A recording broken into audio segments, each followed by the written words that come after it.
This is the Patriots Catch-22 podcast with Evan Lazar and Alex Barth. I'm Evan Lazar. Evan Lazar. Hello, everybody. Nailed it. Joined as always by our Barth. That's a bit. That's a match. No risk it, no biscuit. 22. Here is Evan Lazar and Alex Barth. Who's a quarterback's best He's not pass protector? Brady. No, but I'm saying the philosophy of it. It's empty and get the ball out quick. Okay. The best way to stop a pass rush is to get the ball out if you want to get the ball, there. if you want to get the ball out quick, you have to have receivers that can open quickly. Okay, well, am I not sitting here saying trade for Jerry Jeudy? This is exactly what I was hoping for. Matt had options for the Open this week. Was that 20 minutes we went? We got fired Last up last week.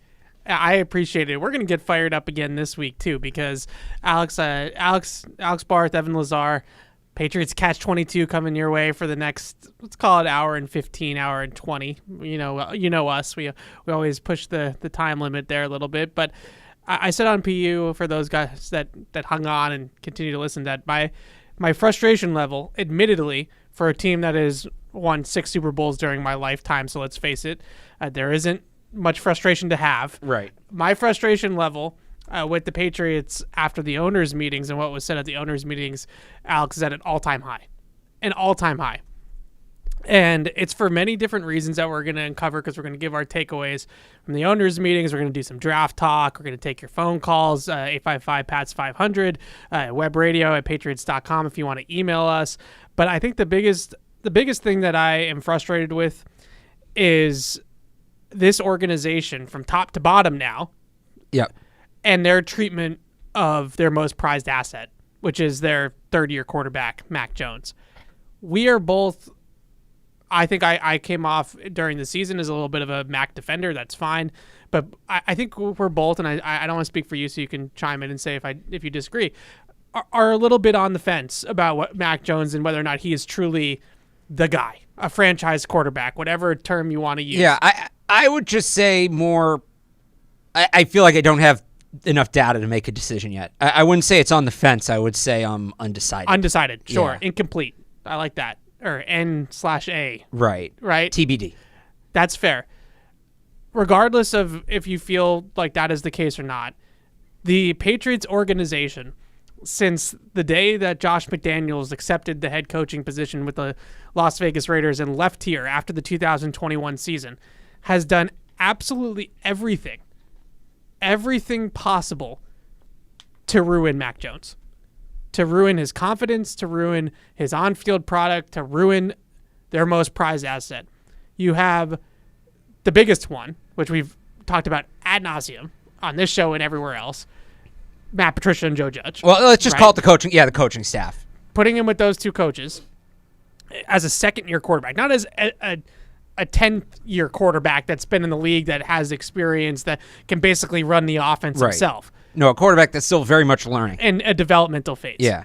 A second-year quarterback with two guys that have really never coached offense before. That was strike one. Yeah. Strike two, I think we're going on 2 off seasons now, and this is more of the team-building thing that I guess we'll get into more, I think, in a second. I still do not think, from a philosophical team-building perspective, that Bill Belichick believes in surrounding the quarterback with all this talent. Sorry, hang on. Can I throw a 1A in there? Because I think it gets overstated. Yeah. So, obviously, the coaching staff last year. Yeah. Mac Jones ran 4 different offenses in probably a span of 6 months, because he learned the McDaniels one as a rookie. Then there was that West Coast spread thing that they were running last spring. Thing is a nice way of putting it. That they ran really up until the end of camp, didn't carry over to the regular season. Then they ran you have the better term for it than I do. Which one? The Bruce Arians, Jameis Winston. No risk it, no biscuit. No risk it, no biscuit offense. Yep. And that for 3 weeks got hurt, and then he came back and he ran the super conservative offense they ran through the end of the year. 4 different. Some quarterbacks don't run 4 different offenses their entire career. Right. Mac Jones is entering his 3rd NFL season. He's now run 4 different offenses here, 3 of them in the span of 6 months. Yeah. So call that 1A. It goes with the coaching staff. All coaching umbrella. People always say, "Oh, what do you mean by the coaching?" Like, I feel like it's important that the system, it was all over the place. Changes, yes. The lack of experience, all of it. From a team building perspective, I seriously question whether or not Bill Belichick believes that the arms race in terms of offensive personnel, weapons, the playmakers. I don't know if Bill Belichick truly believes that that's the best way to build a football team. And as we get into the 2020s, right, and as we get into now 2023, Alex, he is more on an island with that opinion by the day. Because, and I'm not talking about with media, I want to make that clear, because I don't think my opinion or your opinion ultimately matters all that much. That's the point I was trying to make last week for 20 minutes. Thank you. Just hang on. Thank you. I don't think the media's opinion matters. I don't. No, it's the trends around the league. It's what the other 31 teams are doing. Right. They took that picture with the head coaches and the GMs, and I thought about it like this.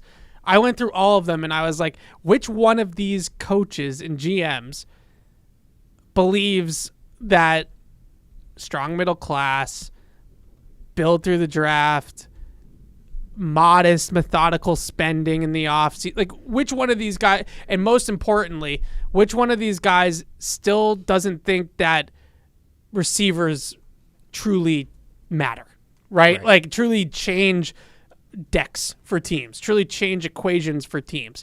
Because I look at the last, just look at the top teams in the league, and I would say that most of them adhere to going out and acquiring as much skill talent for the quarterback and for the offense as possible within the parameters of what you're working with, right? I mean, we can go down the list, but right. I think the best example that I can come up with, two examples. One, in Buffalo right now, they want another wide receiver.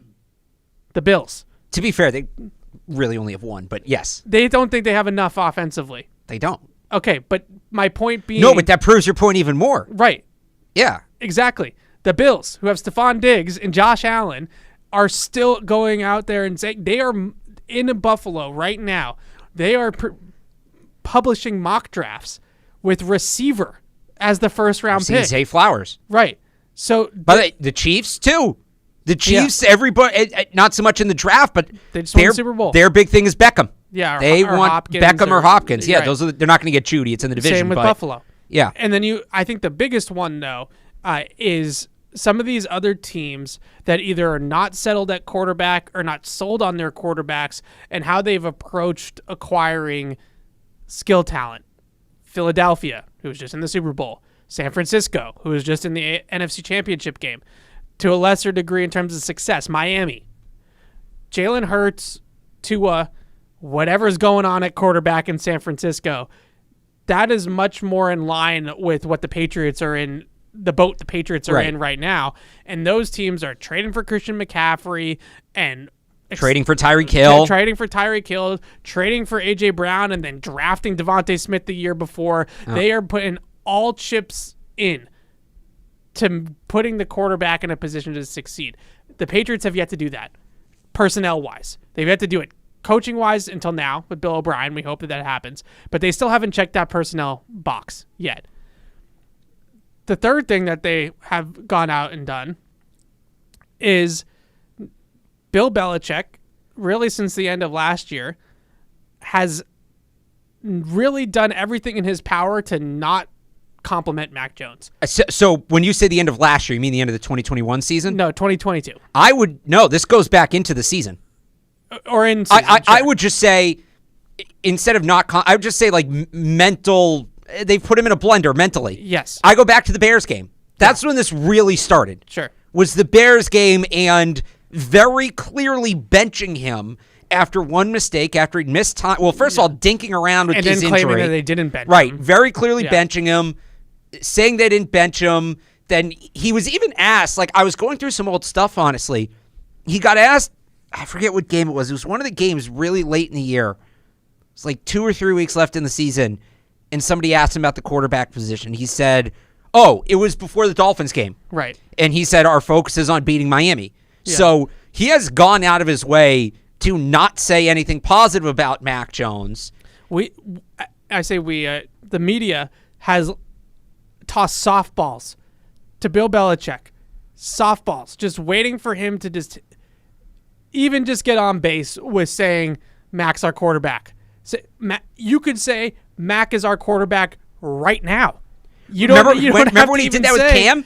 Right. You don't even have to say Mac's our quarterback for the next 10 years. Nobody's looking for that. Right. No, he hasn't earned that yet. Mac hasn't earned that yet. No, he hasn't. Mac is our quarterback right now. I very specifically remember this. The year, not 2020. Yes. But when the year they drafted Mac Jones, the night of the draft. Right. Bill said, Cam Newton is our quarterback right now. Right now. And he said it a couple other times in the spring, and I remember everybody was freaking out about, oh my God, they're going to start Cam. They drafted Mac for nothing. And it was like, well, if you read between the lines here, he's saying right now, as in if they had to play a game today, Cam would be the starter, but there's room to change. Yeah. He could totally do that again. And yes, people would be like, oh, he's saying right now that means it might be open down the road, but it's a little better than everybody's going to play. Correct. So right now, he has the comment right after the season, I think, is the one that just sticks out to everybody. I agree with you that this goes back to Chicago is when this really started to turn. The comment at the end of the season about Mac being able to play in this league. Yeah. And that's as far as he has gone in terms of any sort of compliment or any sort of positive review of Mac Jones. And then at the owners' meetings, tossed a softball again. Here it is, Bill. Is Mac your starting quarterback? Open competition. It wasn't even as Mac your starting quarterback. It was, I forget the exact wording of the question. I can actually pull up the transcript, but I think the question was just about camp. Yeah. I don't even think it was, right. Is he going to be your starting quarterback this year? I think it was, does he start camp as a starting quarterback? And he said that everybody's going to get a chance to play and the best players will play, which if you don't take that as the door is open for a competition there with Bailey Zappi and potentially somebody else, and I don't know how else to take it. That's how you take it. And keep in mind, he clarified, let's call it clarified, the 25 years comment. Sure. Which I kind of thought from the beginning he was joking around. Yeah, no, that was taken way too literally. Right, but could have clarified other ones. Here, all right, so here's the question. I don't remember who asked this, so I think it was Tom Curran. Yeah. Bill, would it be fair to say that both Mac and Bailey Zappi will be competing for the starting job over the summer, or is it Mac's job? That was the question. Bill, everybody will get a chance to play. We'll play the best players. Follow-up. So it's still kind of a competition. Bill, everybody will get a chance to play. Follow-up. Is that specific to the quarterback, or is that every position? Bill, every position, everybody will get a chance to play. Everybody that's on our roster, if they earn the opportunity to play, then based on what they do in practice and all that, then they'll get an opportunity to play. Certainly, veteran players have been on the team before. If they're still on the team, they'll get an opportunity to play. There you go. So everybody gets an opportunity to play, basically leaving that door open of saying that if he could get beat out, right? Yeah. He could potentially get beat out in camp. And then the last thing to just play bingo here, right? Because we're playing bingo of how to ruin Mac Jones. We got bingo when Robert Kraft told the media his little story about Meek Mill. And I got to be honest with you, I honestly think that Mr. Kraft was just kind of flexing that he speaks to Meek Mill. Yeah, that one Okay. also I was kind of like, I didn't take that one that seriously. But at the same time, as the owner of the franchise, the frenzy that he has put Boston media, Patriots fans in about Lamar Jackson, if I'm Mac Jones, I am really starting to get irritated by all this. Now, I think that some of it from Bill, and I've said this before, I think some of it from Bill, that might be on purpose. I think he might be trying to motivate him a little bit through the media and make an enemy out of himself, meaning Belichick, making he's the enemy. Yeah. Hate me, right? Like that's worked before, right? Right. You know, all the players hate the coach, so we're just going to play pissed off. And it's sometimes that works for athletes. I am reluctant to say that would work for a Mac Jones type of athlete because I know the generation. I know the personality of that generation, and I have concerns about that. But I think it can. All right, yeah, it's not the big point. Keep going. Right. Regardless, the biggest point that I'm trying to make out of all this, because I don't want people to think like I'm saying that Mac deserves better, and I feel bad for Mac's feelings and all that kind of stuff. That's irrelevant.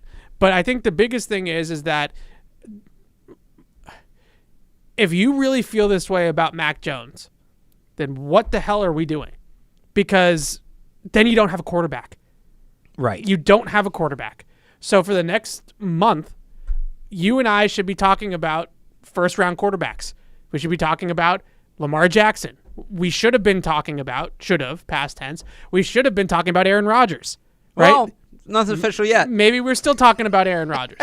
Because if Bill Belichick really is on the fence like this, and I think he's more closer to the no side of the fence at this point, and on top of that, they are not going to put all the chips in the middle on supporting cast. Right. Then you are not going anywhere because you have already established that Mac Jones is a quarterback that you win with, but not because of. Yeah. But we have also pretty much somewhat established that they are not going to get him the pieces to win with either. But even the pieces, even the quarterbacks that you can win because of, a lot of those guys, how's it going for a lot of those guys right now? Right. Look, where's Lamar? Yeah. Right? It's both of those things. And look, on crass comments, like I said, I think he was just joking around. I think you hope Mac Jones understands. On one hand, he's just kind of joking around about the Meek Mill thing. And on the other hand, look, he's had to deal with that a lot. He had to deal with it going back to, remember in January before Brady retired. And that was kind of a thing. Would he come back here? Yeah. You hope he understands, like, yeah, all right, we like you, but if there's an MVP, there's an MVP. Like, you hope he understands he's not Lamar Jackson. But at the same time, after everything he's been put through in the last year, you'd understand why this might get under his skin a little more. Yeah, and I think the bigger picture as well of all of this is that the concern that I think both of us have now is if this is how this regime treated Mac Jones throughout this process, even if you go out and draft or acquire a more talented quarterback, do we trust this regime to develop that guy? Are you like, they could go out and draft. Let's say this, it's not a good quarterback class, so I don't have a good example for this. But like, let's say like Anthony Richardson fell, right? Let's say they draft Anthony Richardson. Well, are they going to fail to put weapons around him? Are they going to change the system up on him? Are they going to give him inexperienced coaches? Are they going to throw him under the bus in the media? Like, that's the thing. Mac Jones was, I don't want to say he was the foolproof quarterback, but he was the high floor guy. Yeah. This was the guy that, he's probably never going to be amazing, but it's really going to be hard to screw this one up. And they screwed it up. Or they're screwing it up. We shouldn't say past tense. We'll see what Bill O'Brien can do. Yeah. That's fair. We'll see and that was a good step, like we've said. But, we got bingo. And I honestly, if this was the Jets, we would be laughing in their faces like we are with Zach Wilson. Is it right? It's all the things the Jets and the Browns and the Bears and all these teams did for years. Look at how dumb this organization is. They had a promising rookie quarterback, and look at him now. And look, I said this with the offensive coordinator too. Remember, we were discussing this when it's who are they going to hire, and I said, Bill O'Brien's probably my favorite hire. But Bill O'Brien alone in a 1-for-1 swap is not enough. It's a massive step in the right direction. It doesn't mean he's a bad hire, but you can't just plug in Bill O'Brien and run it back. If they could hypothetically upgrade a quarterback, which, by the way, I don't think they really can, pending something spectacular. Right. To me, that's still not enough. Yeah. Right? It's a step in the right direction. Obviously, upgrading a quarterback for any team. There's only one team in the league that can't upgrade a quarterback, in theory. Yeah. Right? So, and we don't need to argue about who that team is. But Buffalo just called. They want to have an opinion on that. I would say it's Kansas City. I think most people would say it's Kansas City. Messing with you. But the point being, like, it's ingrained at this point. Right. And we'll see how they break out of it this year, but it's not as simple as just unplug it and plug it back in. I think the biggest thing for me moving forward is that organizationally, they need to do a better job of helping Mac Jones. And it's most importantly on the field, right? And they've checked one of those boxes with Bill O'Brien, and they have to check the personnel side of it too. But there's also other things that they need to do organizationally to help him more. If they take care of the on the field stuff, the other stuff sort of just goes away, right? Hope. If they give Mac a Jerry Jeudy and he comes out and he throws for 30 touchdowns and they make the playoffs, you're not really going to get these questions about who's the starting quarterback, right? We didn't, like last offseason, we didn't do that because Mac took him to the playoffs as a rookie. So It's all on the field.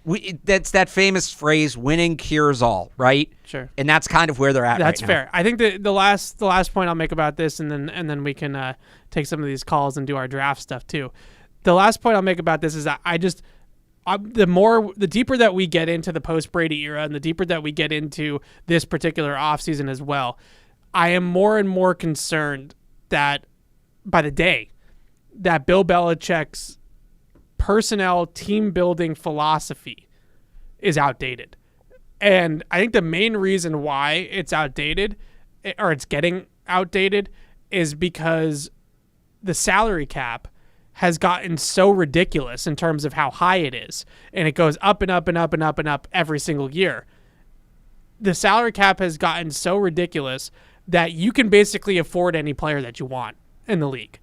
20 years ago, it was tighter, right? And yes, it's all relative. The contracts were lower and so on and so forth. But building out a 53-man roster when having those big cap numbers at the top of your roster was harder with a lower cap. And now, you can be all in, right? Like, you can just buy these guys. Right. And I still think that they operate on this premise with the cap that they have to be strict to it. He says we spend to the cap. That doesn't mean that they're paying, signing bonuses and upfront money to avoid the cap. It means that they spend to the cap. Right. And I think that that's the difference, is that these other teams have recognized that the cap is now at like 260 or something like that, 270, and we can manipulate the heck out of $270 million, right? We can find any which way to get around this. So with the Patriots, we continuously hear things like, yeah, they've made calls about Jerry Jeudy, but as of right now, the asking price is too high. Yeah, they've made calls about DeAndre Hopkins, but not at this market, right? Like, this is too much for the Patriots. And I've been steadfast with, let's be patient, let's see how this goes. But what I'm getting more and more concerned about as each day ticks towards the draft is that they just philosophically don't believe in weaponry. Like, they just don't believe that it's as important as other teams do, because I think 20 years ago it wasn't, right? 20 years ago it was built through the trenches, inside out, right? And I think there's still some of that stuff exists, but I don't think it exists as much anymore. I think that nowadays these receivers are so skilled and they're so explosive and they're such game-breaking talents. And the rules lean heavily in their favor. Let's throw that in as well. Absolutely. The whole reason the NFL is as open as it is the rules after the 2003 AFC Championship and Eugene Wilson had. Yeah. Right. So all of those things, all those signs point to this changing, and I for some reason the NFL owners, I felt this way obviously we've all felt this way, we've all felt this coming, but the NFL owners meetings, just having all the decision makers in one picture, and then thinking about, okay, how would the other 31 teams approach year 3 with Mac Jones? And outside of the Bill O'Brien hire, I just cannot imagine that Howie Roseman in Philadelphia would say to himself, we're going to sign Juju Smith-Schuster as really just a replacement for the guy we let leave, and we'll see you in August, right? Like, I just don't think that that's how these other teams would approach it, and I think that that's how the Patriots approach it. So my frustration's at an all-time high. My confidence level is at an all-time low, because I really feel like we can start talking about the fact that maybe his from a personnel standpoint, the way that they run the team, I think that we might be in starting to be in that territory of this passing Bill by a little bit. How to build the roster in terms of what's important, right? He drafts a guard. Everybody else at that spot's drafting a receiver or drafting a skill talent type of player. Well, to be fair, the guard he drafted was overdrafted because 3 other guards went ahead of him in the first round. But I guess I get what you're saying. Let's see what happens in the draft. But I get also what you're saying. Drafted by teams that had the other pieces in place. That's fair. If you were the Chargers and you wanted to draft Cole Strange, then it's not as big of a deal, right? Right. It's a luxury pick. It's like running back. Yeah. So I think that that's where we're at right now with the Patriots. It's very frustrating for me to sit back and watch this all unfold like this. And I'm genuinely curious as we get closer to the draft. And I think draft weekend, for now, I could be wrong. And, we could find out tomorrow. And I'm not saying I have any information about this, but I think that it's going to be a little bit quieter around the league for the next couple of weeks. Because all teams are all in draft mode. Right. But they're out at pro days. Pro days wrap up tomorrow. Right. They're really trying to set their boards, things like that. And so I think that the veteran movement might be a little bit quieter now until the draft. And once we get to the draft, the Patriots are in a position now in the draft where they have to come out of draft weekend with somebody at the receiver position that they feel like is a potential game changer. Right. Whether they draft one or they trade for one on draft weekend, somebody, it's got a JSN, Zay Flowers, or Jerry Jeudy, whoever you want, pick it from a hat. They have to come out of that weekend with somebody with us saying, that guy's going to demand coverage, that guy's going to be a number one, whatever way you want to phrase it. And I'm not confident that I don't know if the person in charge thinks that way.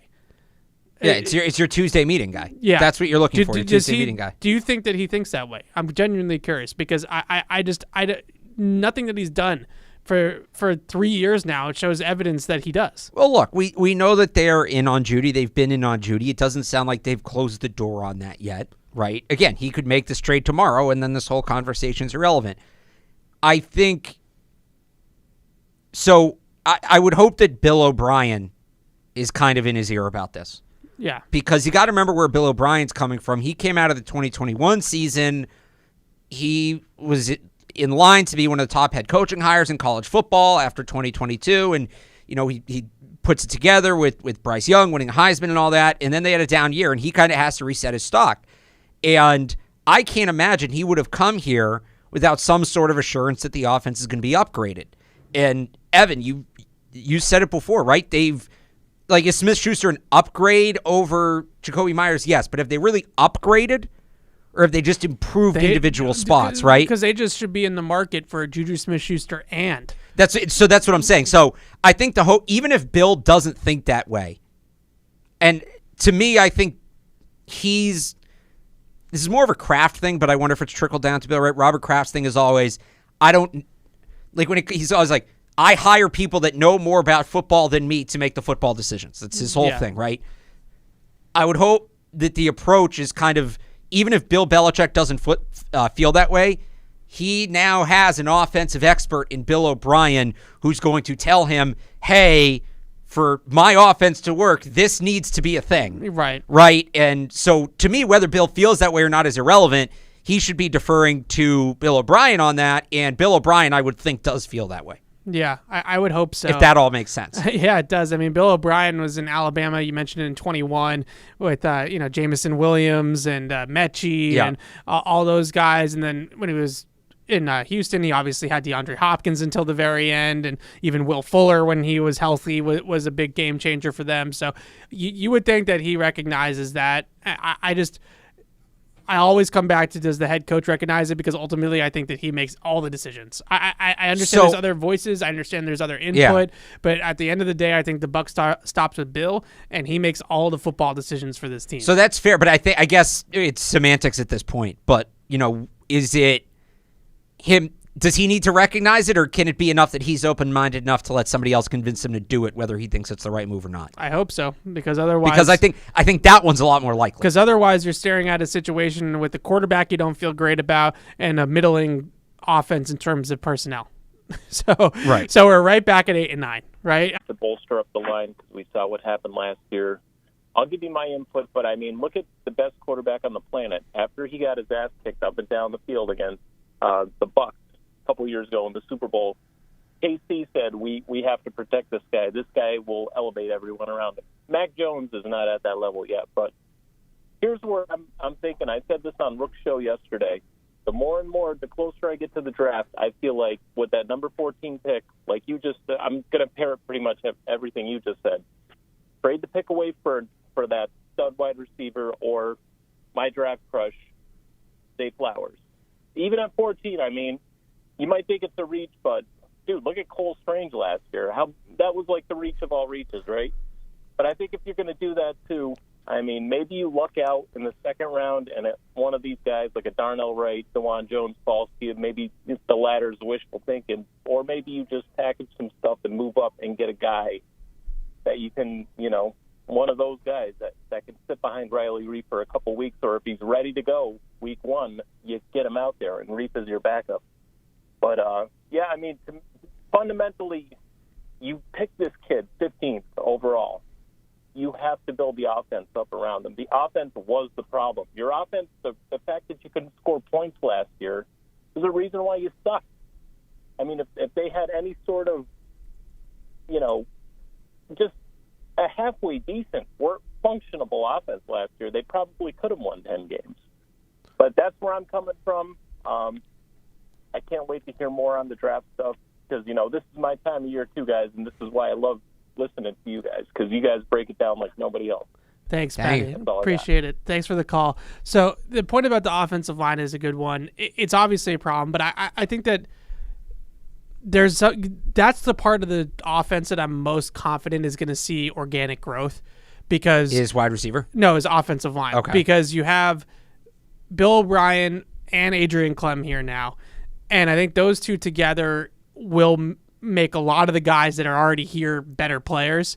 And I would also just say that last year, though, they completely blew up the protection system. They changed the entire protection system. They stripped it down, and they completely changed it to the point where Mac Jones is getting to the line of scrimmage, and they're not able to block it, right? Like they're just not able to get hat on a hat. I think now you'll have less of those just mic point issues and just assignment breakdowns and things like that. That's not to say that they can punt to the 6th round on tackle.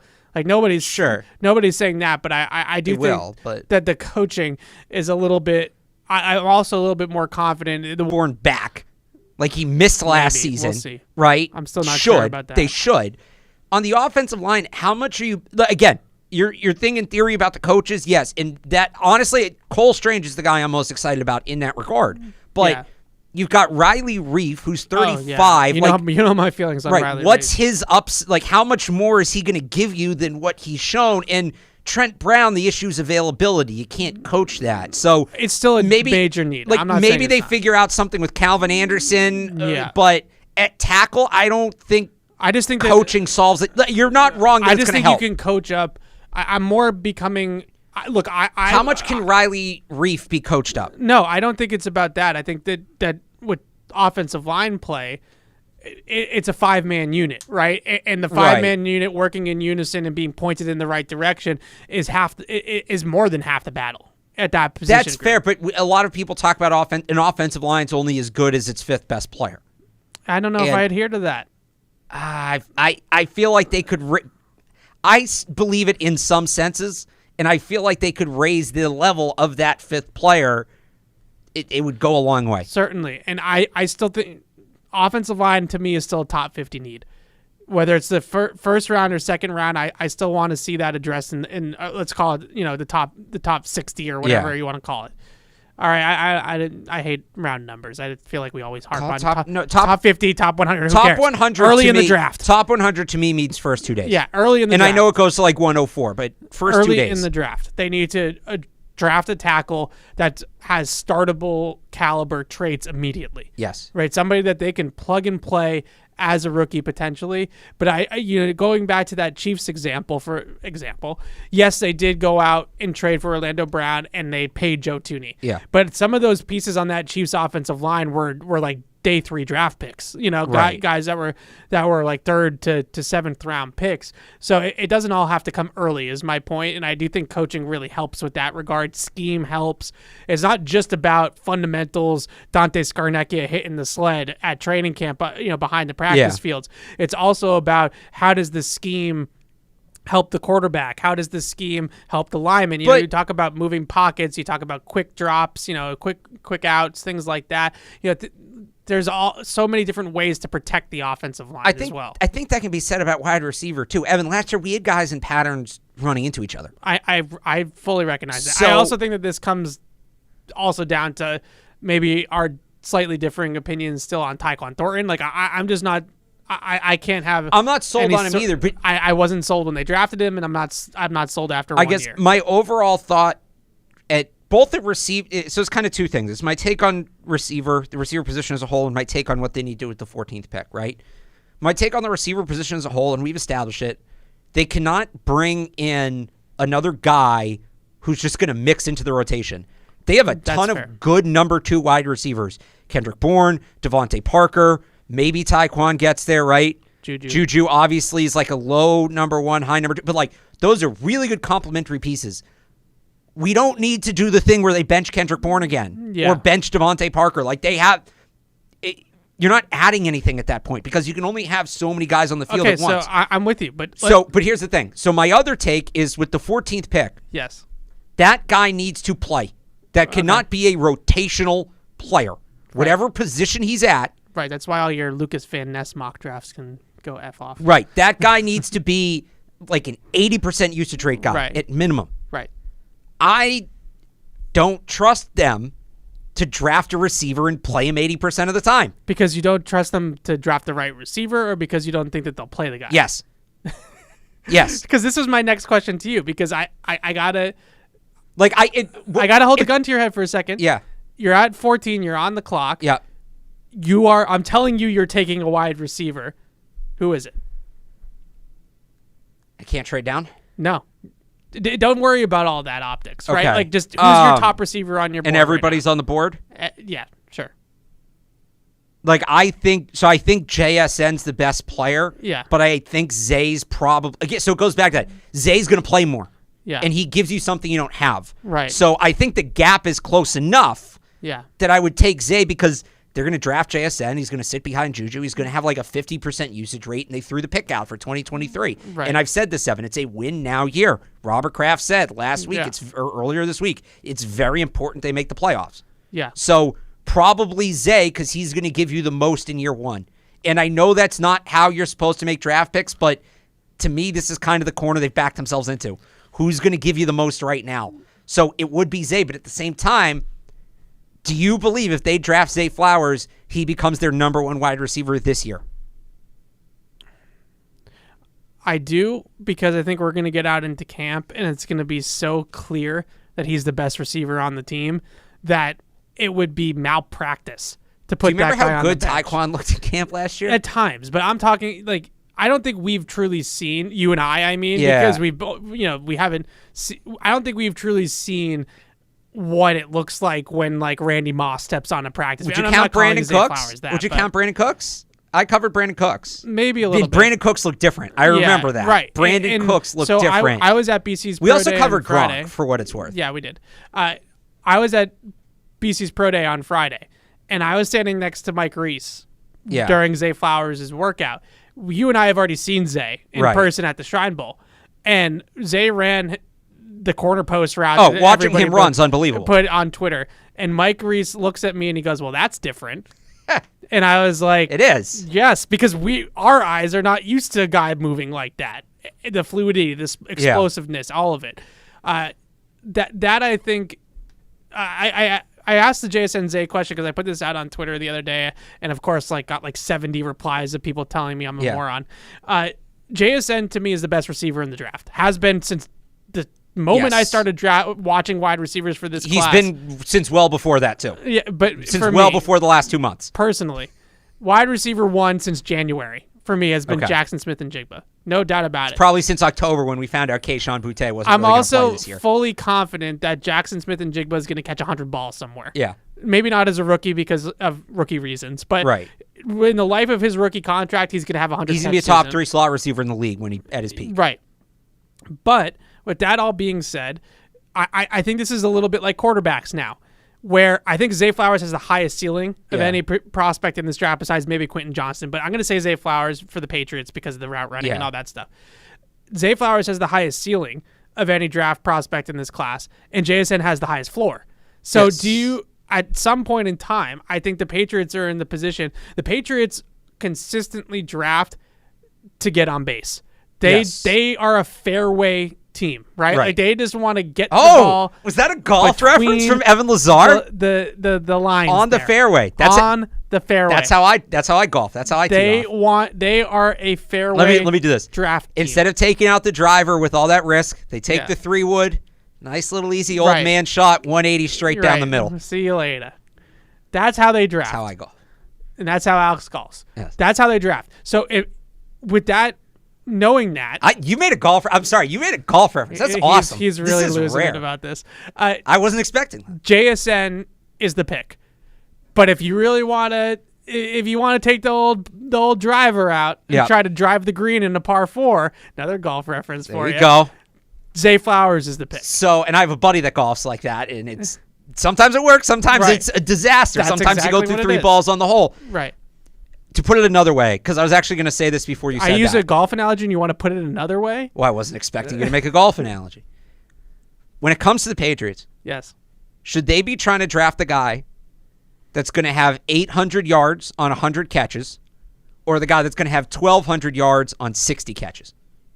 1,200 yards for 60. That's why I'm saying Zay. And that's why he's more that kind of player. Because I think that they have the possession guys. And they so, need an explosive guy. And yes, Quentin Johnston. That's a simple way of putting all this. Quentin Johnston probably fits that mold too, but yeah.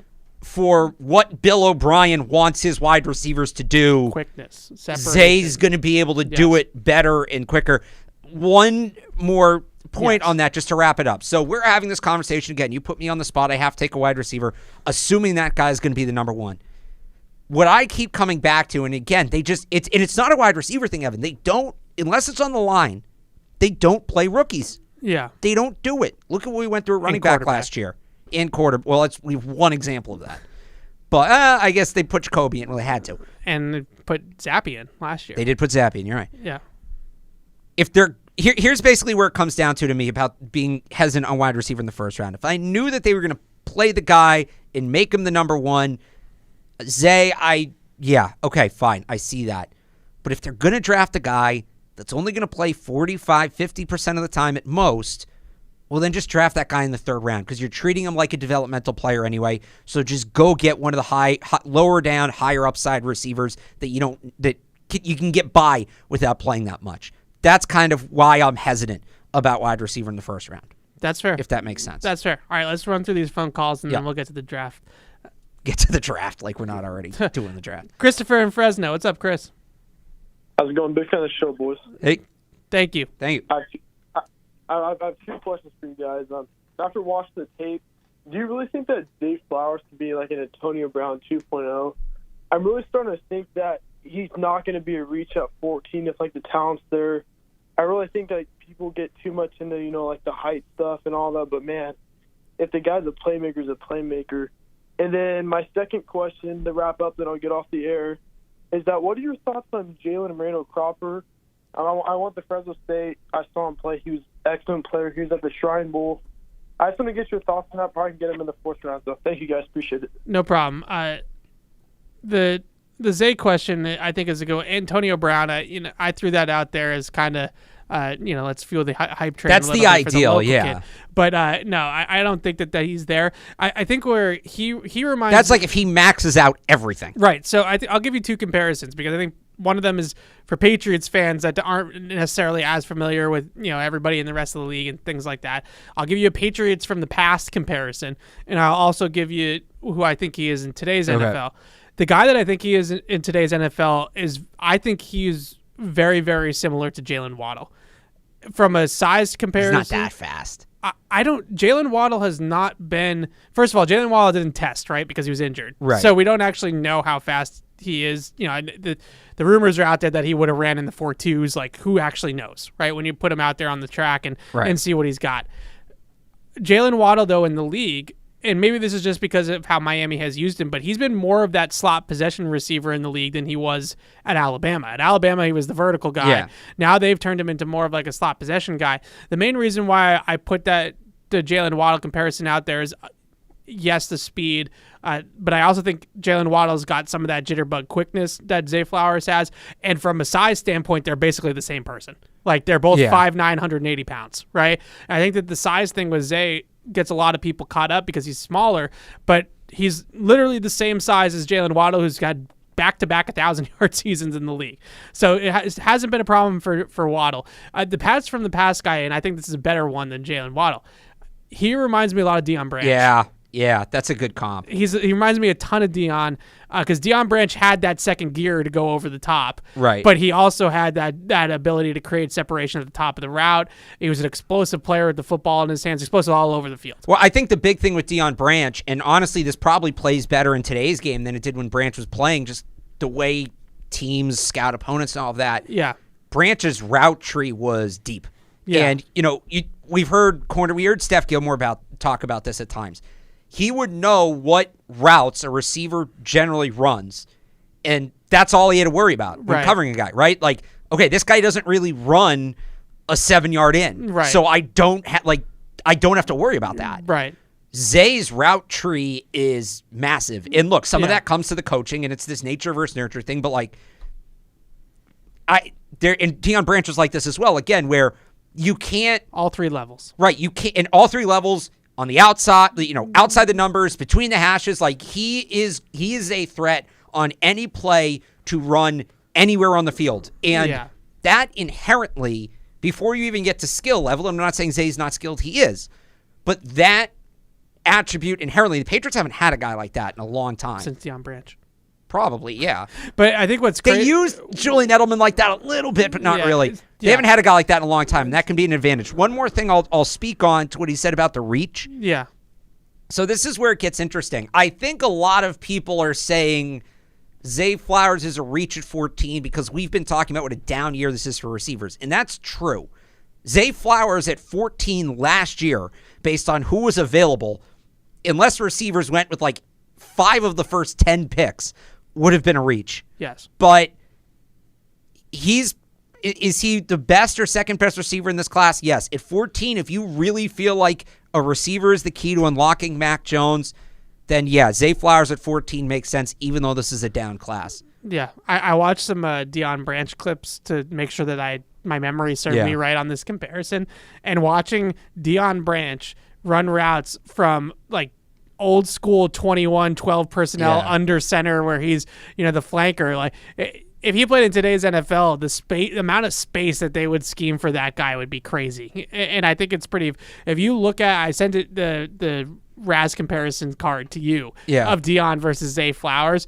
It is remarkably close. Yeah, it's close. Deion's a little bit thicker. Like I think he had maybe 5 to 10 pounds on Zay Flowers, but 40-time agility, or he didn't 40-time jumps.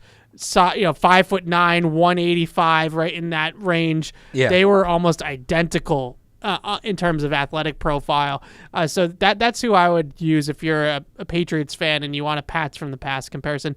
The Fresno State kid, I don't know much about. Do you Jalen Moreno Cropper? Yeah. So he's he tested better than expected at the combine. He ran a 4.4 flat. But I don't think he doesn't play with that straight line speed. Yeah. And look, he's very productive at Fresno State, 83 catches, 1,000 yards, but he's a pure slot receiver. And it goes back to my point that just where is he playing? Yeah. If they take him on day 3 as a project, I don't hate it. It's kind of like I said, if the guy's going to play 45, 50% of the time anyway, then yeah. But he's not. I've seen people say he's the answer. I think there is a group of Patriots fans that really like this guy. He's not a bad NFL prospect, but it goes, again, back to my thing that he's going to mix into the rotation. And then so he's taking snaps away from Kendrick Bourne or Devontae, or probably Kendrick Bourne, most likely. Bourne's a better player than him right now. I don't know how much that helps. Gotcha. Okay. We got one more call, and then we're going to do our nice draft segment I keep teasing. Eldred. What's up, Eldred? Hey, Alex and Evan. How y'all doing? Hey. I'm doing well. How are you? I'm doing all right. Love your show, too. Love what y'all was talking about. Thank you. I'm sorry. I got to take my boy Quentin Johnson if you have to pick a wide receiver outside and try to free everybody up in the middle. But, Evan, I'm like you. Our coach is a dinosaur when it comes to GM, especially, his way is always the best. So I don't know if you pick the good players or not. So that's what I'm, like I said, during draft season, I'm not happy like I used to. I have a board too, and I follow everybody that I would pick, and they do a whole lot better even when they play against us. But JSN sounds good, but I'll still take Quentin Johnson.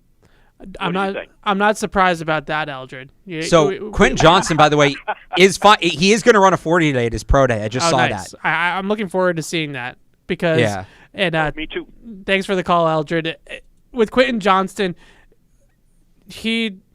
my biggest issue with him, and I know a lot of people have issues with the way that he plays the ball down the field, which I think is a concern too. Like he's more of a body catcher, and he doesn't really extend his hands and go out and go up and elevate for the ball. He's like 6'3", and you would expect him to be like Devontae Parker, but he's not. Right. He's only 212 pounds. Yeah, he's not a contested catch artist despite his size.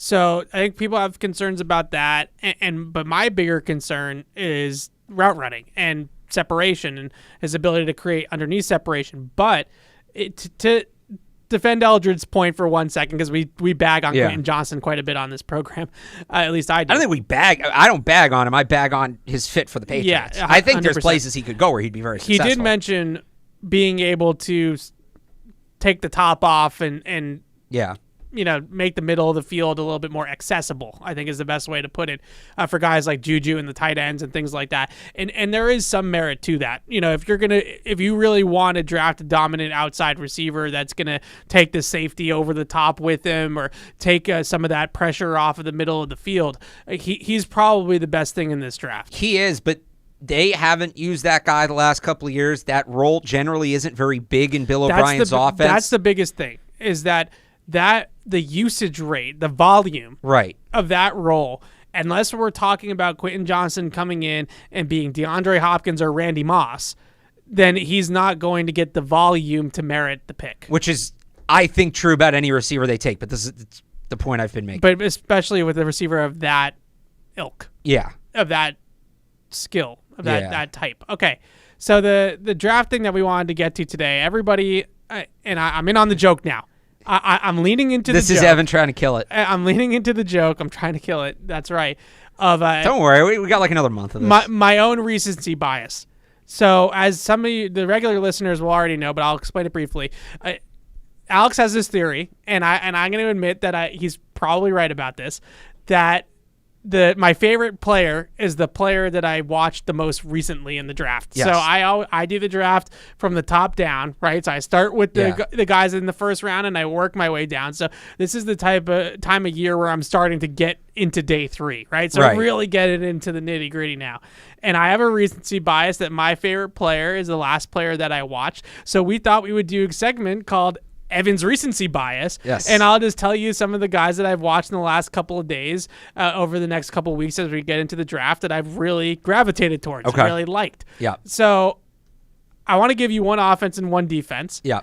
And I think it's funny because they're both kind of the offensive prospect and the defensive prospect of the same type. Okay. Yeah. Right. And I think you'll get what I'm saying in a second. I'll start on offense. Yeah. So I've been starting. I always do like 20 to 25 receivers. The Patriots never take one, but I always do it anyways because I love watching receivers, and I could sit there and watch wide receivers all day long. It's my favorite position to study in the draft. So before the combine, you mentioned Charlie Jones from Purdue. Yes. And I mentioned Charlie Jones Purdue for the first time, like the Big Ten championship game. In 2019. I got it. I'm just saying catch up. Actually, because I liked him at Iowa. I liked him when I liked him when he was in the 6th grade. I liked him at Iowa. And you mentioned Charlie Jones from Purdue to me, and I watched him initially, and I was like, yeah, but I don't know about this play speed. I'm concerned about that. I'm not sure if he's going to be fast enough in the league. And then he went to the combine, and he put down a 4.43. And I was like, whoa. Okay, Charlie Jones runs a 4.43. I was not expecting that. Yeah. What I thought he was on film was a guy that plays fast but isn't necessarily running fast. You know what I mean? He just has good play speed. This guy has good play speed and he has good combine speed apparently too. You know, 4.43 is putting it down. That's moving. Yeah. So what I love so much about Charlie Jones on film is the same things from a route running perspective that all of us got all hot and bothered about Hunter Renfrow and Cooper Kupp and like all these types of receivers. He's a really good route runner, and he's also really good. The other thing I'd add, he can find space. He can manipulate his routes against zone to find space. So he runs, which, by the way, is something Jacoby Myers was excellent at. His footwork at the top of his breaks, out of the top of the route, I would say outside of JSN, he has the best footwork in the class. Okay, he's one of those guys that can come off the line, and this is the stuff that gets me hot and bothered. This stuff is really rare. Like I just want people to realize that this is not easy to do. He can come off a line on a vertical stem and stop in 3 steps. Stopping in 3 steps is not easy. It's not. So he can come off the line and he can take 2 steps to gather himself. Yeah. And then his 3rd step, he's already pointing out of the break, right? Like his hips and his foot is already starting to make it out of the break. And he just snaps these routes off, man. Like he just gets up to the top of this route and he'll just snap it off in 3 steps. And that's how you lose coverage at the next level. Guys like Zay Flowers, Zay has natural suddenness, right? His quickness is just naturally gifted to him by God. Okay, but he takes 4 or 5 steps to get out of the break, and that's something that he's going to have to work on. He's going to have to be a little bit more efficient at the top of his routes. Charlie Jones ain't like that. Charlie Jones is 3 steps and out. Those are the types of routes that create separation at the next level. When you're that efficient at the top of the route, that's how you can really break out of routes. What I also, the 4-4-3, I bring that up because he's not Julian Edelman and Wes Welker, right? Like he's not your prototypical white slot receiver. He's not that. It's more like Danny Amendola. He's got more straight line speed than that. Now, he's not a vertical threat either. And I think that was some of the issues that they had at Purdue. As good as he was at Purdue and as productive as he was, they kept on trying to throw him 9 routes, and he's just like, he's not a go ball guy, right? Well, he's their only receiver. Yeah. They keep on trying to throw him go balls down the sideline, and I read some other people's like draft write-ups on him because I'm like, what am I missing about this guy? Like this guy runs well. His athletic profile is solid. He's a little bit bigger than like a typical slot receiver too. He's like 5'11", right, 180. Yeah. And he's also got this just fantastic technique at the top of the route. 6 foot 187. Yeah, and I think a lot of people were pointing to the fact that a lot of his targets down the field were contested, and he doesn't really run away from coverage down the field. And my pushback on that would be, well, I don't think that he was being used correctly. I don't think he's not a go ball artist, right? Like you don't throw him jump balls down the sidelines. When he gets the NFL, I think he's going to move more inside and on seams, on crossing routes. That's where the 4-4-3 is going to be able to run away from coverage, right? Like that's where he's going to be able to create separation. So I'm all sorts of bullish about Charlie Jones. I think that in terms of mid-round prospects, and I want people to understand, I'm not talking about at 14, but in terms of like, I would say basically at the start of the 3rd round on, I'm taking Charlie Jones over the field. Well, this kind of goes back to my point of if the receiver they take is going to play 50% of the time, no matter where they put him, you take Charlie Jones in the 4th round rather than Zay Jones in the 1st. Yeah, right. He's an excellent. Did you watch him return punts? A little bit, but I know they have Marcus Jones, but he's an elite kick and punt returner as well. He didn't return kicks last year at Purdue, but go back 2021, watch him return kicks at Iowa. And Marcus Jones doesn't return kicks; he only returns punts. Yeah. Charlie Jones, really, really good returner. That was one thing I was more so than the contested targets down the field, because again, I think that was more about situation and how he's being used. The one thing that I was a little bit concerned about was how dynamic he would be with the football in his hands, because he's not going to break very many tackles. I don't think he's got that like jitterbugs, jump out of a tackle quickness. Yeah. They did use him a little bit on screens at Purdue, and they tried to get him some runways off of screens. So I think that he's going to be able to run away from some people, but he's not going to be a big time yak guy, I don't think. But if you just want a guy to run a 12-yard in, like he's your guy. Yeah. There's nobody that runs a dig route better than this guy in this class. One other thing about Jones that's a fit for the Patriots is he's 24. And since 2017, the Patriots have the oldest average draft age in the NFL. So they like these guys that are a little more developed, are going to come in physically ready to play in the league. He turns 25 in October, but that's another guy you kind of target for that kind of thing. So that's my recency bias on offense. my recency bias on defense Yeah. is the Charlie Jones of defense, Riley Moss. Former teammates. From Iowa. Former teammates. Yeah. Now, before we get into the scouting report, there's no Iowa connection with the Patriots. Like, I think that this gets overplayed. There is, but they don't use it. They don't use it. They've never drafted from Iowa. That's my point. Right. They don't. So it's not necessarily about that. What I loved about Riley Moss, first of all, I watched him specifically against Marvin Harrison Jr. last year in Ohio State. I thought he did a really good job on Marvin Harrison Jr. Did you watch him against Charlie Jones? I did. That was a fun one. Yeah, that was a good matchup. Charlie Jones also, the Syracuse kid, burnt the Syracuse kid like Garrett Williams? Yeah. Garrett Williams. Put the Syracuse kid in the I thought I'd get microwave. more Jesus. excited about him as the process has gone on. That hasn't been the case. No, but. my God. Poor kid. Anyways, Riley Moss, what I like so much about him is that I see two different ways that he can contribute to the Patriots long term. Yeah. I think he's a corner. I think he's got good enough ball skills, instincts, speed, certainly. Long speed, ran like a 4.47. He checks that box to play corner. But if it doesn't work out at corner, I think he could be a really, really good safety, right? So I think either way, you're getting a good defensive back with Riley Moss, whether he plays corner or he plays safety for you. A really instinctual player, heady player. Their defensive coordinator, Parker is the last name. I forget the first name right now, of course.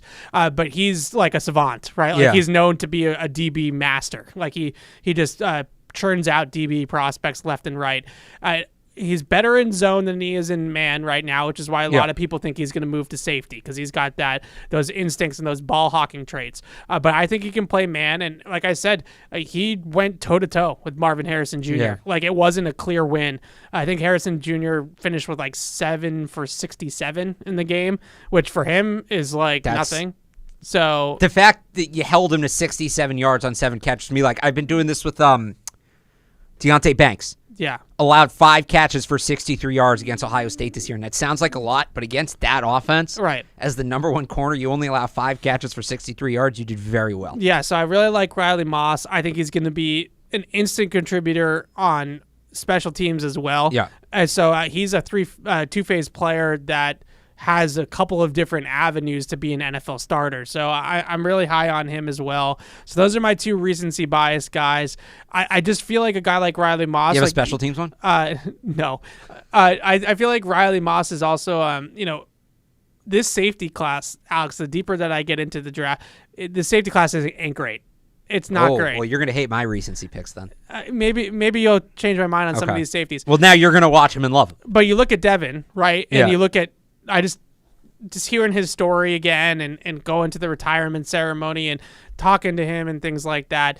The transition from corner to safety couldn't have worked out better for Devin McCourty. So maybe that's the path that they end up going, is taking a corner who might not have the stickiness to play corner in the league in man coverage at a high exposure rate, but he ends up being a really, really good safety in the league instead. And I think Riley Moss could be that guy. Who are your recency bias? So on offense, a guy that I know you like, I watched a little more, Blake Freeland from BYU. Yes. He's tall. Looks like a Patriot, 6'8", 302, 34-inch arms. Yeah. He'll get more muscle on him. And this is me, hand up my bad. I'm used to BYU prospects being like 25, 26 years old. He's only like 23. He's only 22, yeah. So and I know I just said the thing about older prospects, and we'll get to that in a second, but there's room to grow. 4-year starter. You tweeted this out yesterday. They love the experience. He's played on both sides, 2 years a starter at right tackle and 2 years a starter at left tackle. He moves well. He has the technique down. I think he's not like as built as he needs to be. He's literally too tall. That my biggest concern with him is leverage and pad level. But if he puts muscle on, I think it'll be fun. Like Nate Solder was 6'7". Right. So he made it work. But I think Nate Solder's a good comp for him. Like, that's totally the perfect comp. That's totally the comp. Yeah. Nate Solder is what I think the one difference that I see with Freeland. Now, granted, with Freeland, the level of competition might have played It's into not this. there, yeah. But he moved people at BYU, right? In the run game I'm talking Right. about. You watch him get on a double team, you watch him combo up. Like, that guy was moving people at that level. Now, he went to the Senior Bowl. and he was really had a rough week in pass protection, but he was still pretty good in run blocking at the Senior Bowl too. And he had a really good block early on in the game itself in the Senior Bowl, a perfect combo playing right tackle, just right up to the backer and opened up the hole for the running back. He's a really good run blocker. Like, I think he might be a better run blocker coming out than Solder was. But Solder was a little bit further along in pass pro. But with him, it's just about pad level. Like, is he going to be able to have the flexibility at the knees and the hips to bend down and go get a Josh Uche, right? Is he going to be able to do that? But I just think there's that kind of day 2 group of tackles. It's really not. There's only 9 tackles expected to go in the first 2 days. Yeah. And that, I think the number was like 16 last year. Yeah. So it's way down. But that group of Blake Freeland, Jalen Duncan, Matthew Bergeron, I am in that order now, I guess. We'll put it that way. Yeah, I'm starting to gravitate towards Freeland and Matt among that group too. Jalen Duncan is probably a little bit more stout and built than he is. So obviously with Bergeron to me is a guard. So I've written him. He could maybe play right tackle, but he's like a right tackle, right guard combo. We want to talk we want to throw Skoronski in. Like, everybody immediately throws Skoronski into that category of guard. Yeah. I'm with Bergeron on that. Like, I think Bergeron's a guard, but mainly because of his range and his footwork and pass protection. Right? He just doesn't have that ability to get out to the edge like you need to at that position. And Duncan is like day 2 Broderick Jones. Right. Yeah. So he's raw, but he's got a lot of tools. And I'm with you. I think Freeland's somebody that you literally can't draw up a more carbon copy of Nate Solder if you tried. 2 guys quick on defense. Byron Young from Tennessee. Because there was also a Byron Young from Alabama who plays on the defensive line as well and is projected to go in the same range in the draft. Yeah. Byron Young from Tennessee. First of all, great story. Like, worked out of high school, went to JUCO, was one of the top JUCO recruits, 2-year starter at Tennessee. He is 25, but it goes back to what I said before. The Patriots like these older prospects who are a little bit further along. Just monster production, 23.5 tackles for loss, 12.5 sacks in 26 career games. He's a good pass rusher right now.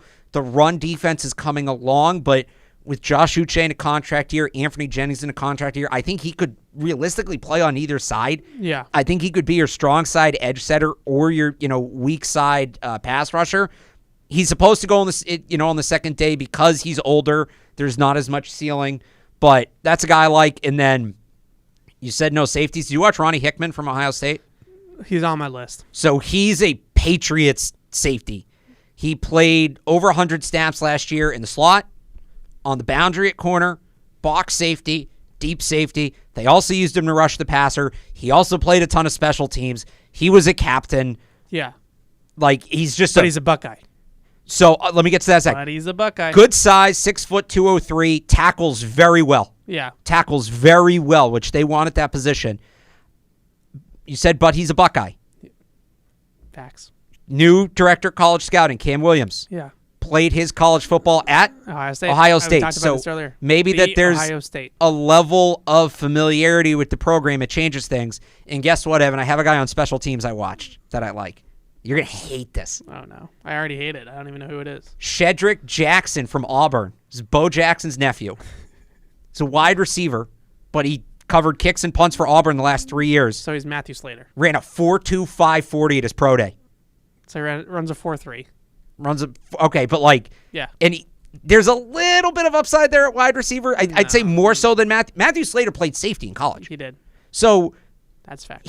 I don't think he was. I'm trying to find the stats here real quick. He wasn't Auburn's leading receiver, but he contributed as a receiver. Yeah. So last year he had 40 catches for 500 yards. Okay. So, he's projected to go undrafted. So he's a guy. They don't need to take him. Maybe they take him with that pick they got for Jonnu Smith, but really good athlete, experience on teams, little bit of intrigue there as a wide receiver. He basically replaced Christian Wilkerson, but there's a role for that guy. Okay. So, Shedrick Jackson, Auburn. So, one of the things that we're working on Mock Draft 3.0, Deuce and I, we're going to have it out next week. And I totally forgot, just talking about special teams and versatility and all. I totally forgot about Derek Parrish and Coletta. You forgot about Jack Coletto's going to be a Patriot. You forgot about him? Right? And so I was trying to fill out the day 3 picks. They have those 4-6 round picks. And I was like, probably going to take one of those guys, aren't they? Coletto's the one they worked with. He was better at the Shrine Bowl. And he was a Hornig Award winner, Yeah. more experienced on the offensive side of the ball, which is where either of those guys is probably going to play. Yeah. I think it's Coletto. Yeah, the only reason why I would put Parrish in the mock is because we think it's going to be Coletto. Well, so they take the have other you guy, watched Hunter Lepke? Yes and no. He's like okay. He's not two-way, but like that kind of hybrid move fullback tight end thing. Like he fits that mold too. So those are the three guys. We'll And end four, on this. Princeton, We did get Tennessee. some emails today. Somebody asking about Tank Dell, who we haven't talked about as much A long time, probably since before the combine. right? Because just didn't He had a rough do combine. didn't do enough at the combine to warrant the risk of the size, right? Yeah, if you're going to be that kind of size, he's what 5'7", and he measured in 150? much smaller. That was the. It's not just that he didn't test well enough for his size. He came in significantly smaller. Than we expected. 5'8", 165. Right. So if you're ran a 4.4, 940. Yeah, if you're going to be that size, you got to be in the 4.3s. Yeah. To pick him early. If you want to take a day 3 flyer on the guy, then that's one thing. So I got a Tank Dell question. We got another interesting question about. I've heard this theory floated with Jerry Jeudy a couple of times, and that is, why don't they just trade down and then trade the pick for Jerry Jeudy? Right. Like if the Patriots are really. If the Broncos are hung up in getting a first-round pick and the Patriots are telling them that 14 is too rich, then trade down into the late 20s of the draft on draft night, and then instead of picking, you trade the 29th pick in the first round for Jerry Jeudy. Yeah, so, I mean... the question is there anything preventing that? The answer is no, as far as I know. The one thing preventing it is if there's another team that really wants Jerry Jeudy, and you trade... Let me pull up the NFL draft order here real quick. What prevents it is basically another team doing the same thing or a team being fine parting with its first-round pick because as I pull up the order right here, right, so they would fall behind the spot we've all had them moving down to is like 20, right, or even if they move down further. If a team like Washington or a team like Pittsburgh, one of these teams, a team like Tampa, they want a first and you trade down, all right, we'll just give you this one ahead, right? Yeah. You risk the word being out there that there is a deal in place. The Broncos might also say, like, you can't really... Are the Broncos going to say, well, no, we wanted 14? That's the other risk in it. Yeah. Like, you really can't offer that to the... You can't offer... Once you offer 14, that's off the table. Because it sort of becomes a slap in the face. Yeah. And in reality, it would be off table anyway, because if the Broncos say no to 14, they're going to say no to 19, 20, 21. I also know this is crazy, but at some respect, it's not. How much time do you actually have when you're on the clock, right? Isn't it like 10 minutes or something like that? Yeah, you would need to line it all up ahead of time. And You also, by the way, certainly would. if you do that, let's say they get a first and a second for that pick, right? Yeah. If I'm the Broncos, I'm going to say, no, we want what you just got for 14. We Right. wanted the value of your first-round pick. Yeah. We're not taking it. So you'd have to – it would be incredibly risky because you'd have to line it all up ahead of time. But at the same time, you kind of can't line it all up ahead of time. Yeah. We also got an email. Remember the guy last week that emailed in about how awful Jerry Jeudy is? Yes. So he brought some more evidence to the table. Okay. All right. And now Well, he's emailing in I have something about to follow up on this too, but keep going. about a game in 2020, which was Jerry Judy's rookie year, Yeah. where he dropped 5 passes in one game. And this was the game that, according to our friend Bryant in Denver, this is the game that was the nail in the coffin of Drew Lock's NFL career in Denver. You know me, I was a big Drew Lock guy. Is because Jerry Jeudy went out and dropped 5 passes. I think we mentioned that early on in his career, drops were an issue. Yeah, last year his statistically. drop rate was lower than Julian Edelman's over the final few years of his career. Yeah, so he started to figure it out as well. Also, I have my rant about drops and how relevant they actually are as a receiver stat, but that's not here nor there. What was you had another Jerry Jeudy opinion? So somebody in the chat on YouTube, and yes, I do kind of look at the chat periodically during the show. Someone's got it because I don't pay attention to that. Right. Somebody was asking why we want Jerry Jeudy when he was no different than Nelson Aguilar last year. Somebody's like, if Nelson Aguilar couldn't fix it, they were the same player last year. I don't know exactly what he was talking about. I don't think they're similar players stylistically. At all. I can't prove that right here, right? We'd have to pull up the film, but just they're not. No. My proof would be you saying that. But if that person's still listening, Jerry Jeudy last year in 15 games, 67 catches, 972 yards, 6 touchdowns, 1,000-yard pace.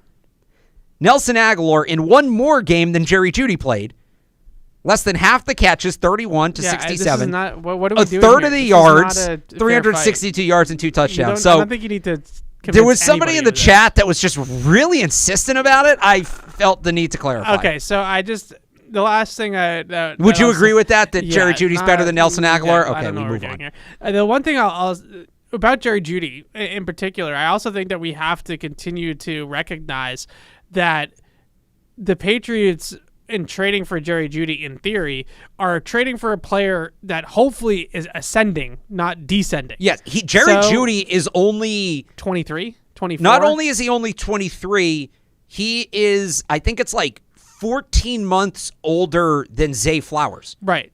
So he's like of age of some people in the draft. He's a 900-yard receiver last year. He's a 1,000-yard receiver. That we are hoping is going to get even better as we progress here. Right. Right. You know, this is not DeAndre Hopkins. And is going to grow with Mac Jones. Right. And so that's the goal. So I think that a lot of people look at Jerry Jeudy that are not all in on Jerry Jeudy, and they look at it and they say, well, what is he right now, and what is his production right now? The Patriots are hoping that they're getting prime Jerry Jeudy, who's going to take off into a prolific 1,500-yard guy. Maybe that's a little bit too much. I've gotten this a bunch. Why the veteran when the younger player has upside? Jerry Jeudy was born April 1999. Yeah. Zay Flowers was born September 2000. Right. They're going to be they're not going to be the same age when the season starts. Still be a year older. But you're getting Hopkins is different. If you want to say Hopkins versus a rookie, you can have that conversation because it's ascending versus descending. Jerry Jeudy is still very much on the way up and getting better, and you saw it in a career year last year. Yeah, absolutely. All right, before we sign off, Alex, it is opening day for the Red Sox. It's a big day for Alex right now. Opening day for baseball. You can acknowledge baseball. No. Yes, I'm acknowledging baseball. It right now. Evan, tell me why. No, let me ask you my question before we sign off. Tell me why I should be any ounce of me should be excited about this Red Sox season. Is there any reason whatsoever that they could actually, I don't even want to say surprises, but just make baseball watchable for Boston fans? The reason you should be excited about this MLB season is the pitch clock's going to change everything. That's not what I asked. Shifts. So I'm going to somebody's house to watch the game after this, and I was like, I won't miss that much, like it's because the game started at the same time as the show. I'll miss a couple innings. Right. It's already at the top of the fourth, Evan, in an hour. Oh. This is great. You can watch these games. Is it 0-0 still? It is 4-1 Baltimore. I would say why you should be excited about the Red Sox is Brian Bayo and Tristan Casas, because the young guys, even if the Red Sox aren't going to compete this year, if they're going to compete in the near future, those two guys need to be. It's all about the prospects, players. Matt. Those two guys. All about the prospects. You asked. I'm answering the question. Those two guys need to be players, and we're going to find out this year because they should be with the team for the majority, if not all, of the season. So, well, Bayo's hurt right now, but there you go. I don't. Bringing back the old Boston sports. I'm not like a baseball diehard, as you know. Yeah. But I always do get a little bit juiced up for opening day. You got it. Even who hates everything fun. Opening fun. day, but I have never, in my recollection of my lifetime, I have never been less jazzed up for a Red Sox opening day than I am this year. So it's weird. Because of the pitch clock, and they did some changes with the schedule too. All the teams play each other now. Yeah. Like every team plays every team, which is fun. It's been a long time since I was so excited for a baseball season, like just the league. But yeah, I'm more lukewarm on the Red Sox maybe than just, like, I'm excited to watch some of the other games that are going to be on this weekend. Padres tonight. I'm looking forward to watching the Dodgers, right? Like, because you can actually watch the game now. There's action. It happens. Mm-hmm. All right, we'll see about that. All right, well, we'll be back next week, and we're in, not that we weren't already, but we're in full draft mode. Like we're on the back nine with the draft coming up. There's another golf analogy for you, Alex. I love it. Masters this week. Ask me about the Masters, Evan. No, I will not. Ask me about the Masters. But we'll be back next week, full on draft mode, draft preview, draft talk, the rest of the way until the end of April. So signing off for Alex Barth, I'm Evan Lazar. Thanks so much for listening and watching, and we'll see you guys next week. Thank you for downloading this podcast. Subscribe on Apple, Google Play, and everywhere else you listen. Like the show? Please rate and review us. Listener comments and ratings help keep us high in the podcast rankings so new listeners can find us. Be sure to check patriots.com for more news and more podcasts.